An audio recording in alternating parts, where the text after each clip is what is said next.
jamaah. Alhamdulillah. Alhamdulillahirabbil alamin. Jamaah Islami Twinda yang dirahmati Allah. Kembali lagi di Islami Twinda. Kembali saya ingatkan hari ini kita sedang membahas tentang PPKM. PPKM-nya tapi berbeda ya. PPKM yang kita maksud di sini adalah pengendalian perasaan ketika marah. Nah, sebelum kita lanjutkan, kita mendengarkan tausiah dari guru-guru kita akan kembali melihat sebuah tayangan ya tentang emosi saat terjaring razia. Ada yang pernah mengalami? Coba kita saksikan dulu. Razia pemberlakuan pembatasan kegiatan masyarakat atau PPKM berskala mikro di area Masjid Nasional Al-Akbar Surabaya, Kamis pagi diwarnai keributan. Di sini seorang bapak yang sedang bekerja memperbaiki warungnya mengamuk dan marah-marah lantaran dimintai uang denda sebesar Rp150.000 oleh petugas Satpol PP Kota Surabaya. Ia bahkan rela dibunuh daripada harus membayar denda lantaran tak memiliki uang. Menurut Marsijono, petugas seharusnya bijaksana menghadapi masyarakat pelanggar prokes karena tidak semua kesalahannya disengaja. Dimintain apa? Uang, dia tekan di. Berapa Pak? 150. Terus tadi kenapa kok di ini Pak? Aku itu lali karena saya gak pakai masker. Terus? Karena aku kena sama bayar kos-kosan 3 bulan dia nunggak ya. Kayak itu sumbangan BET aku nggak duwe. Nauzubillah min zalik, ya Allah, astagfirullahaladzim. Inilah ya, kita sedih banget ya, kita cuma berharap ya Allah semoga pandemi ini cepat berakhir. Sehingga yang namanya keributan-keributan dari berbagai pihak ini nggak akan terjadi lagi nih, amin amin ya robbal alamin. Nah kita lanjut lagi tadi pertanyaan kita sebelum iklan sama guru kita UBL nih, Ustadz Bangkon Loreng. Siap. Tadi kita bicara masalah tentang menyebabkan mungkin hal-hal yang biasa aja menyebabkan orang-orang itu marah sampai dengan lepas kendali. Mohon izin penjelasannya nih biar kita nggak sampai kejadian seperti tersebut mungkin guruku. Tafadhol waktunya. Siap, terima kasih.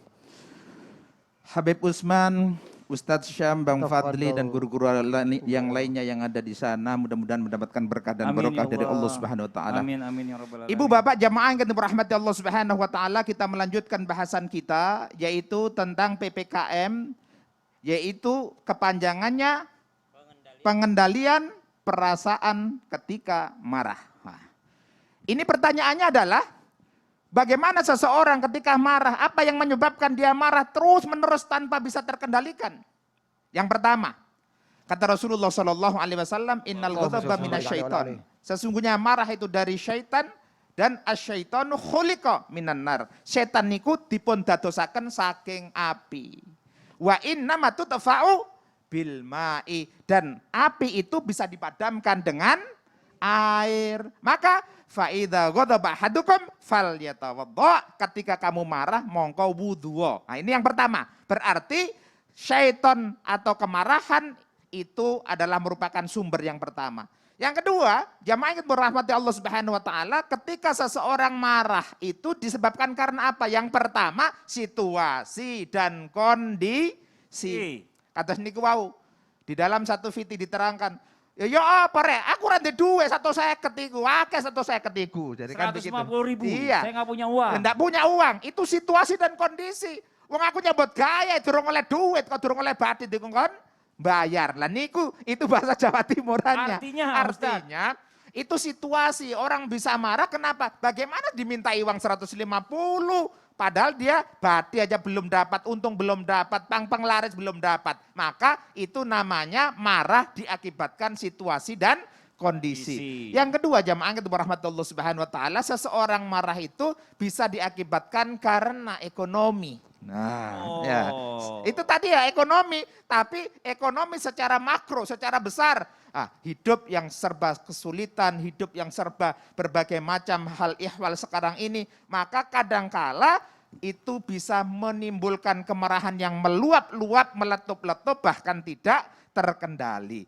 Yang berikutnya, yang ketiga jamaah yang berahmatullah subhanahu wa ta'ala, seseorang marah yang tidak bisa terkendali itu diakibatkan karena perbuatan orang lain sehingga memicu seseorang itu tidak terkontrol amarahnya. Contoh, sebenarnya saya dengan Bang Fadli tidak ada masalah apa-apa. Siap. Tapi sampean ngunyek terus. Ngunyek terus ya. Ngunyek itu menghina terus. Terus akhirnya ngeyel. Ya walaupun sesabar-sabarnya apa, Ah. ya tongkat ini bisa melayang juga. Nah, itu Astagfirullah. contohnya. Jangan terbang ke saya juga, kita sini Ya, aja. contohnya, itu adalah seseorang yang Iya, iya, menyebabkan iya, iya. kita tidak terkontrol, tidak terkontrol. Ibu bapak jamaah yang dirahmati Allah Subhanahu wa taala. Dan ada satu hal yang penting lagi yaitu hormonal, ya, hormonal. Seseorang dengan hormonal itu kadangkala emosinya tidak terkendali. Contohnya, Betul. ngapunten ini, kalau kita punya istri lagi dapat bukan dapat masalah, yaitu maksudnya haid. Oh, lagi dapat bulan, datang bulan. Itu biasanya emosinya itu Betul. meningkat. Kalau enggak percaya, ya nanti Dirasain aja sendiri, masing-masing ya. Siap, Masya Allah. itu hal-hal yang menimbulkan marah tidak terkontrol. Siap. Jazakallah khairan kasiran ilmunya. Nah. Masya Allah guruku ya. Yang hari ini benar-benar ngebahas banget segala sesuatunya. Emosi boleh aja. Tapi asal tetap terkontrol. Tuh 2, 3. Terkontrol. Nah sekarang kita lanjut lagi nih ya. Ustadz Syam. Waduh. Siap. Ini dalam satu riwayat Rasulullah SAW ini sering banget berkata selalu ya. La taghdab walakal jannah. Bahkan sekarang anak-anak kecil aja Rakila, yang TK Rakila aja. gimana, Rakila? Rakila anak saya yang masih SD. Dari dia TK itu selalu kalau saya omelin dia cuma balik ke saya. La taghdab walakal jannah katanya. Masya Pakai Allah. gaya lagi ya. Papa Iya gitu. pakai tangan kan. Jadi kalau misalnya jangan kamu marah ya. Maka kamu akan masuk surga. Nah ini berbicara masalah tentang penjelasannya nih. Mungkin kita sering mendengarkan kata-kata itu. Ya tapi kita tidak tahu nih bagaimana maknanya nih. Apa sebenarnya penjelasannya dari kata-kata ini. Mohon izin Baik. silakan. Guru. Bismillahirrahmanirrahim. Tabi guruku Abisman, UBL, Ustaz Belangkon Loreng, Mas Fadli, serta para alim ulama yang dimuliakan Allah Subhanahu wa taala. Para guru yang dimuliakan Allah karena udah ngajarin anak-anak kecil tentang riwayat ini. Subhanallah, sebenarnya riwayat ini adalah seorang pemuda datang kepada baginda Nabi SAW atau seseorang sahabat datang kepada Rasulullah SAW bertanya, ya Rasulullah nasihati aku, berikan aku nasihat, berikan aku nasihat. Maka diberikan nasihat sama Rasulullah SAW, la taghdab walakal jannah. Balik nih anak muda ini. Masa itu doang sih? Ya udah balik lagi ke Rasulullah SAW. Ya Rasulullah berikan aku nasihat yang lain dong. La taghdab walakal jannah. Balik lagi. Ya Rasulullah masa itu doang? Jangan marah bagimu surga, jangan marah. Datang lagi nanya, apa ya Rasulullah nasihat yang lain? La taghdab. Sampai 3 kali diulang oleh Rasulullah SAW. Jangan marah maka bagimu surga.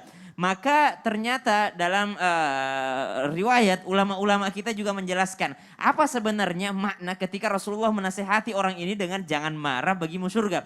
Yang pertama ada yang mengatakan bahwa orang yang bertanya itu dikenal oleh Rasulullah adalah orang yang memang temperamental. Orang yang gampang sekali marah gitu dibandingkan dengan normalnya manusia pada umumnya. Jadi Rasulullah memberikan pesan kepada orang itu untuk jangan marah. Nah itu pendapat yang banyak kita gunakan bahwasanya yang bertanya memang tukang marah.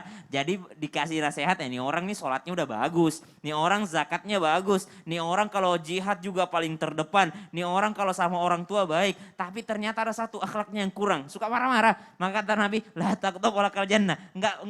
Belum berlaku semua amalanmu sebelum engkau menahan amarahmu. La taghdab walakal jannah. Itu yang pertama. Yang kedua, ulama mengatakan justru karena pesan ini tersampaikan kepada kita, berarti pesan ini bukan hanya untuk anak muda itu. Bukan hanya untuk orang tersebut. Akan tetapi memang dijamin surga bagi orang yang mampu menahan amarahnya. Saking tingginya fadilah keutamaan dalam menahan amarah. Para sahabat dan juga salafus saleh terdahulu juga mengamalkan hal tersebut. Seperti misalnya Imam Al-Ghazali. Seperti misalnya Sayyidina Umar bin Khattab. Kita ambil contoh Sayyidina Umar bin Khattab. Sayyidina Umar bin Khattab itu kan terkenal untuk yang namanya memang juga orangnya gampang gitu. Gampang tapi mampu juga untuk mengendalikan. Maka suatu ketika ada yang datang kepada Sayyidina Umar bin Khattab. Umar, kau itu tidak adil, kau itu tidak amanah, kau itu khianat, kau itu begini. Kau adalah Amirul Mukminin terburuk lah. Dikata-katain seperti itu Sayyidina Umar bin Khattab. Maka Sayyidina Umar memerah wajahnya karena marah. Dikatakan apa sih orang ini menasehati aku di depan umum lalu mengata-ngatai aku demikian. Tapi ada yang bisikin Sayyidina Umar bin Khattab, asistennya mengatakan seperti ini.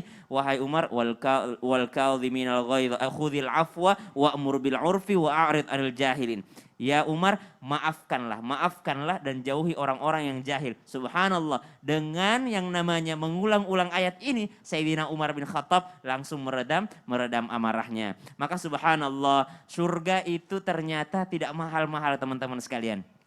Jadi kalau teman-teman sekalian sadar bahwasanya ternyata yang mahal itu justru menuju ke neraka. Kalau ke surga nggak mahal-mahal amat. Kita cuma disuruh untuk menahan amarah kita. Kita diminta oleh Allah Subhanahu wa taala dari 24 jam yang Allah kasih, Allah cuma minta 5 waktu sholat. Ya, dari 1 tahun yang Allah kasih hanya minta 1 bulan untuk puasa. Jadi surga itu nggak mahal-mahal amat. Masya Allah. Jadi gitu. sebenarnya ini ada kaitannya juga bicara masalah tentang tadi la taqdub walakal jannah dengan Allah ini bersama dengan orang-orang yang sabar. Oh ini. jelas, Masya karena Allah ya. sabar itu bukan berarti diam. Betul. Ya kan? Tapi diam itu bisa menahan amarah. Masya Nah. Allah. Jazakallah khairan katsiran, makasih banyak ilmunya Ustaz Syam. Nah sekarang kita langsung lanjut aja ya. Karena sudah banyak yang masuk pertanyaan dari jamaah yang ada di rumah. Langsung aja yuk kita masuk ke segmen Tanya Dong Ustadz. Kami semua tanya dong Ustadz.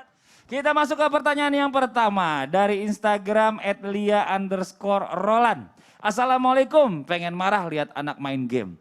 Sholat harus disuruh, sedih dengan kondisi saat ini. Anak-anak tidak bisa keluar rumah, tidak bisa sekolah, main futsal atau bersosialisasi dengan temannya. Bagaimana caranya Ustadz agar saya tidak marah? Kadang saya sadar, anak-anak mungkin juga bete, tidak bisa main kemana-mana, tidak bisa sekolah. Mohon pencerahannya, kita minta guru kita Habib Usman jawab, silakan tafadhol. Bismillahirrahmanirrahim. Allahumma sholli ala sayyidina Muhammad wa ala ali sayyidina Muhammad. Yang pertama, ketika kita melihat anak kita main terus ke sana ke sini atau di main game, kasih tahu sama anaknya, deketin anaknya, kalimat dengan kalimat yang baik. Bilang, "Anakku, ini masuk sholat zuhur, bareng yuk sholat." Orang tuanya juga sama ngambil wudhu, contohin, bukan nyuruh doang. Suruh sholat, tapi orang tuanya nggak sholat. Kalau misalkan mengajak untuk sholat, ayo temenin anaknya. Habis itu anaknya sholat, ketika sholat bareng sama ibunya atau bapaknya, kasih nasihat. Nah, jangan main mulu, ayo belajar, ayo dekat sama Allah, atau begini bagaimanapun, kasih tahu sama anaknya. Dan kalau misalkan anak membanggang, mesti ada punishment terhadap anak, biar anak mempunyai efek jera. Bagaimana cara menghilangkan emosionalnya? Tadi yang Ustaz Sam bilang, ketika ada satu masalah, ketika dia lagi berdiri, duduk dulu, istighfar, astagfirullahalazim. Ketika dia lagi duduk, berbaring dulu, astagfirullahalazim, buat tenangin dirinya. Tidak emosional, tidak menggunakan kata-kata yang buruk, tidak mengeluarkan kalimat yang buruk, tetapi dengan kata-kata yang baik. Atau kalau misalkan udah emosional banget, sangat, tadi tuh sholat sunnah 2 rakaat, minta sama Allah, agar Allah berikan ketenangan dalam hati jiwanya, sehingga bisa ngasih nasihat sama anaknya dengan nasihat yang baik. Masya Allah, jazakallah khairan katsiran, makasih banyak jawabannya. Kita lanjut lagi ke pertanyaan yang berikutnya. Masih dari Instagram dari @syam_sinar_jawal. Wah, bismillah. Bagaimana cara membalas orang yang benci dengan kita? Marahnya seperti orang yang tidak berilmu Ustadz. Lisannya nggak berhenti sindir orang. Padahal dia seorang hafizah. Wah, ini karena yang bertanya Mas Syam, Sinar Jawal, yang jawab juga Ustadz Syam. Kalau Silakan, Syam Ustadz Sinar Syam. cewek. Ya udah. Bagaimana cara membalas orang yang benci dengan kita? Balasnya kalau kita merasa terzalimi ya berdoa untuk kebaikan kita.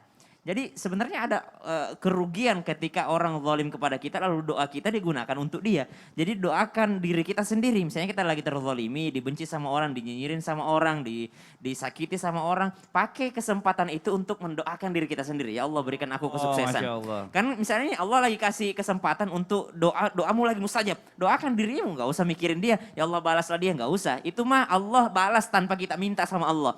Allah pasti balas tanpa kita minta. Karena fama ya'mal minas sholihati min dzakarin aw untha, ya orang-orang yang beramal soleh ataupun beramal buruk itu Allah akan membalasnya. Betul. Maka subhanallah doakan diri kita sendiri. Yang kedua, tidak ada hubungannya antara hafizahnya dengan lisannya. Berarti yang dia jaga hafizah, gelar hafizah itu kan di Indonesia yang populer. Betul. Kalau di Arab itu namanya hamilul Quran, orang yang mengandung Al-Quran. Nah, di atasnya lagi hafiz itu. Kalau hamil Quran berarti dia tubuhnya sudah mengandung Al-Quran. Masya Allah. Ya, Tapi pakai yang pertama aja tadi ya. Apa Jadi itu? mendoakan diri sendiri Iya, aja pada mendoakan saat diri dizolim. sendiri aja. Ustadz Syam dulu sering loh diledekin ya kan. Diledekin kapan Pakai nikah. doa diri sendiri. Kapan nikah. Dia mendoakan diri sendiri. Akhirnya nikah sama Jihan alhamdulillah. Masya Allah. Masya Allah. Rugi aja gitu dipakai buat orang lain, pakai buat diri sendiri aja.